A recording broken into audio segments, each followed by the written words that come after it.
नमस्कार, आप देख रहे हैं न्यूज फॉर नेशन और मैं हूं प्रियदर्शन। विपक्षी दलों ने वर्ष 2024 के लोकसभा चुनाव के दौरान भारतीय जनता पार्टी और एनडीए को हराने के लिए अपनी एकजुटता का परिचय दे दिया है और अब विपक्षी दलों का यह गठबंधन इंडिया नाम से जाना भी जा रहा है, यानी कि भारतीय राष्ट्रीय विकासात्मक समावेशी गठबंधन, जिसका शॉर्ट फॉर्म इंडिया है। लेकिन अब यह इंडिया एक नए विवादों में घिर गया है और बिहार के मुख्यमंत्री नीतीश कुमार की पहल पर विपक्ष तो एकजुट हो गया है। विपक्ष ने अपना नामकरण भी इंडिया कर लिया है, लेकिन अब उनका इंडिया नाम रखना ही उनके लिए जी का जंजाल बन गया है और मामला अब कोर्ट कचहरी तक पहुंच चुका है।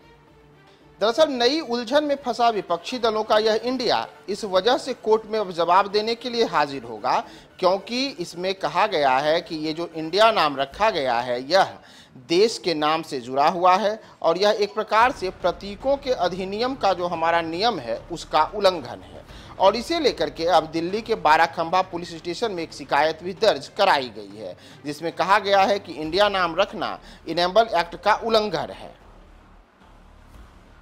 दरअसल इस एक्ट के तहत कोई भी व्यक्ति या संस्थान अपने निजी फायदे के लिए इंडिया नाम का इस्तेमाल नहीं कर सकता है। शिकायत में कहा गया है कि गठबंधन का नाम इंडिया रखने से लोगों की भावनाएं आहत हुई हैं और दिल्ली के बाराखंबा पुलिस स्टेशन में 26 विपक्षी दलों के खिलाफ भारत के नाम के अनुचित उपयोग एवं चुनाव में अनुचित प्रभाव और छवि के लिए उक्त नाम के उपयोग के लिए पुलिस शिकायत दर्ज कराई गई है। शिकायतकर्ता डॉक्टर अविनीश मिश्रा ने इन पक्षों के खिलाफ आवश्यक कार्रवाई का अनुरोध किया है। शिकायतकर्ता का दावा है कि इंडिया नाम प्रतीक अधिनियम का उल्लंघन है। दरअसल विपक्षी दलों के नवगठित गठबंधन में लौटकर यदि किसी संस्था, वेबसाइट, कंपनी या संगठन को इंडिया नाम से पंजीकृत करने की योजना बनाते हैं तो उन्हें गंभीर परिणाम भुगतने पड़ेंगे। इसमें कहा गया है कि इंडिया शब्द पहले या बाद में शब्द जोड़ना होगा, क्योंकि संविधान के अनुसार यह हमारे देश का नाम है। ऐसे में इंडिया जब हमारे देश का नाम है तो इसके नाम पर किसी संस्था या संगठन द्वारा इसका पंजीकरण नहीं कराया जा सकता है और अगर यह पंजीकरण होता है